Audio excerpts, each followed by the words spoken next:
Hi, this is a preamble to my this recording of the end of the fourth game turn. It's the second action phase, and we have here the at this point in the war the North Korean dilemma.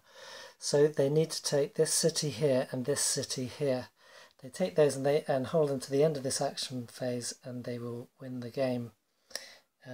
September 1950. Now the trouble is in fact I haven't decided where they're going to put the depot yet. Originally their depot was back here just off your vision Taejon. I thought I might move it somewhere along this road, but the trouble is because there's only trails through here and they're on limited commitment. Yes, I should have I wouldn't have found the commitment till I'd actually placed the depot, so I'm doing this a bit back to front, but it's a solo game. I'm not complaining because I as a player I tend to sort of hastily skip through the phases without sort of thinking them through properly. I tend to do it a bit more when I'm face to face, thinking through, because my regular opponent does that, so I really have to. I kind of cut to the chase and then miss the scent solo play. So I often do playbacks, but enable. That's to say, so all to say that the dilemma is where to place the because the likelihood is all likelihood is we're only going to get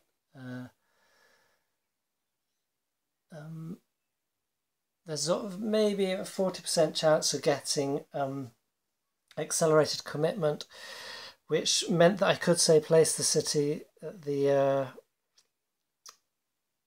depot here. These would be in immediate command range. These would be in extended command range, but they would still get no reduction on their attack. Because likelihood, let's say I'm going to get only one supply point being limited commitment, then I can only put one of these on full attack capability. So either this group or this group, and we're needing to take this and this. Now I worked out I could I have a decent chance of taking this if I move this fellow over here, this fellow here, and this fellow here. The only trouble is he's in the way, so this attack's going to have to be first using this group. If we dislodge him,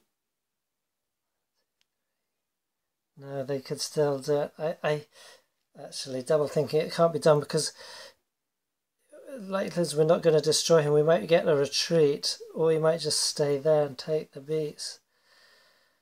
And the trouble is we've got rough terrain here, so he hasn't got enough movement, in fact, to move through this terrain. He can't move through this unit, say in a control.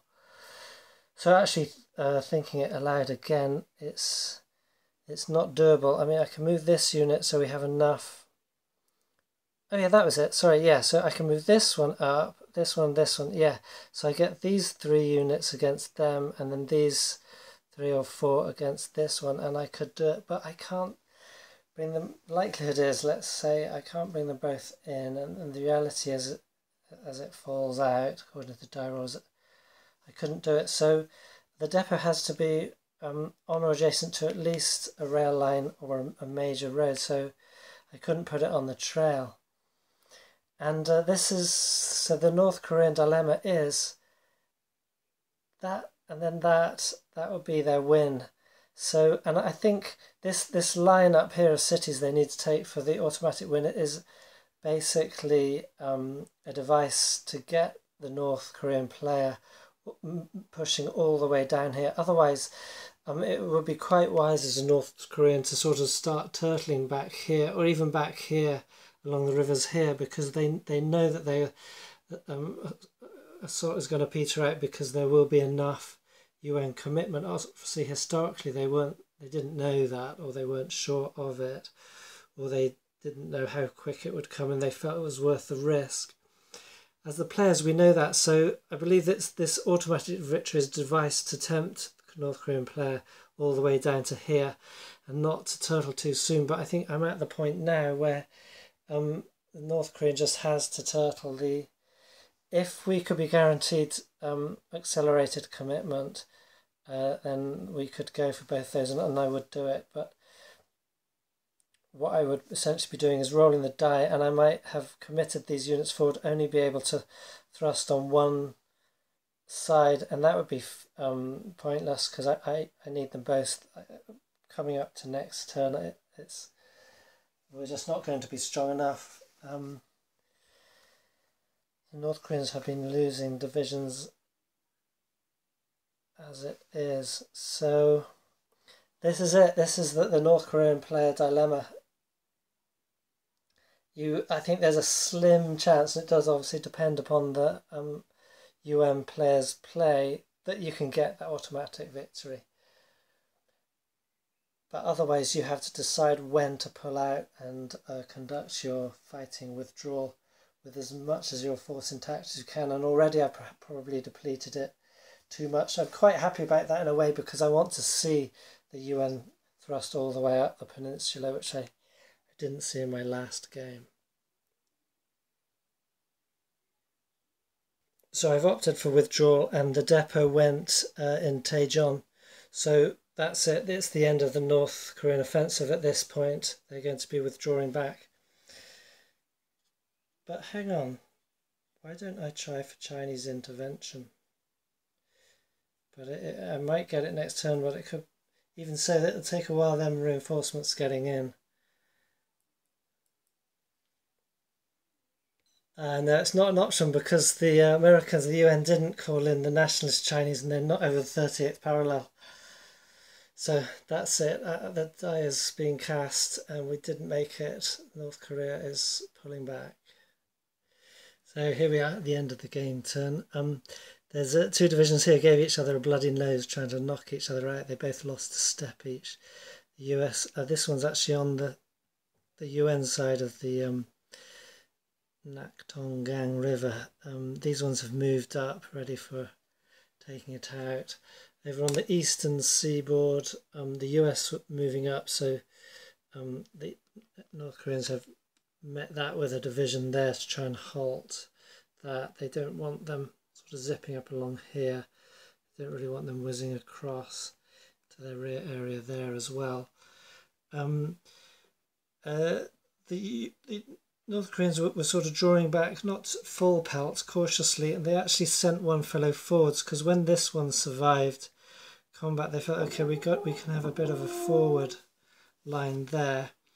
They're still holding ports here, but a UN regiment whizzed around and took the port here, and I say port, it's not even an amphibious landing zone, it's just a city and a city there, which is going to give the UN 4, 5, 6, 7, 8, 9 victory points.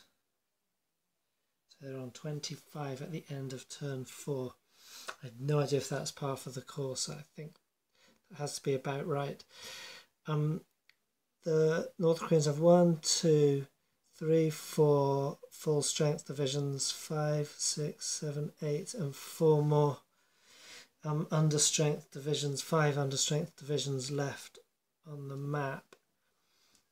And that is their forces. So until the UN go past the 30th parallel, that's all they have going for them, and then they can call for Chinese intervention.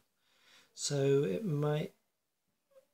So the question now is, how fast do they fall back? Because essentially they want to preserve their forces, I think, more than time. Although, if they can hang on for time, it gives the UN less time in which to obtain their victory. So there's a balance there. It's not a done deal. Obviously, the danger is if we hang on for time, our forces might crumble, and then suddenly we're left with nothing, and the UN can move pell-mell. So yet more interesting decisions throughout this whole game. It's great. So that's it for turn 4.